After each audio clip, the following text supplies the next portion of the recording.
तो ऐसा पूरा अपना अभेद स्वचतुष्ट मैं ऐसा हूँ, ये है तत्व ज्ञान।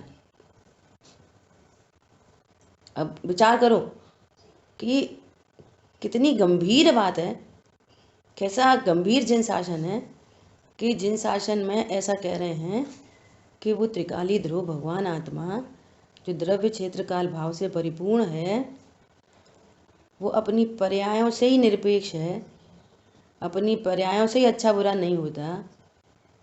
तो अब पर द्रव्य तो कितनी दूर रह गए। हमें ऐसे ही चाहिए तो हमें आज सुख होगा, हमें ये नहीं चाहिए इससे हमें दुख होता है। तो ये बातें तो कितनी दूर हो गई, बोलो। पर समझ में आया? जब मैं पर्याय रूप नहीं होता, पर्याय से अच्छा बुरा नहीं होता, मुझे पर्यायों से, मेरी खुद की पर्यायों से मुझे लाभ हानि नहीं होती है ना, तो फिर भिन्न पर पदार्थ, ये राइट प्रोसेस एकदम। पर पदार्थ का लक्ष्य करते हुए जो भाव उत्पन्न हो रहे हैं, तो उन भाव रूप नहीं होता तो पर द्रव्य रूप कब होता हूँ?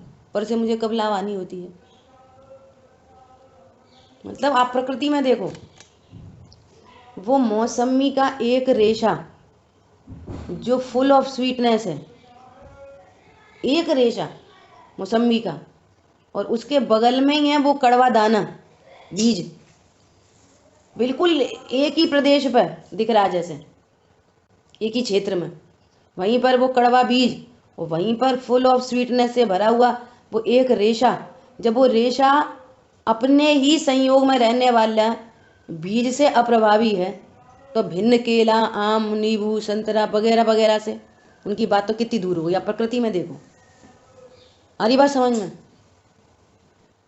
जो छिलका उसका मौसमी की जो कवरिंग है, जो छिलका है वो कितना कड़वा है, और वहीं पर वो एकदम जूस, बिल्कुल मिठासमयी जूस, बोला वो छिलका रूप नहीं होता, वो कभी बीज रूप नहीं होता, अर्थात उसकी कड़वाहट अंदर नहीं आती, तो उसकी स्वीटनेस कड़वाहट में नहीं जाती। इतने निरपेक्ष, एक ही स्थान पर इतने निरपेक्ष रहते हैं। आप प्रकृति में उठा के किसी भी जगह देखो, बताओ।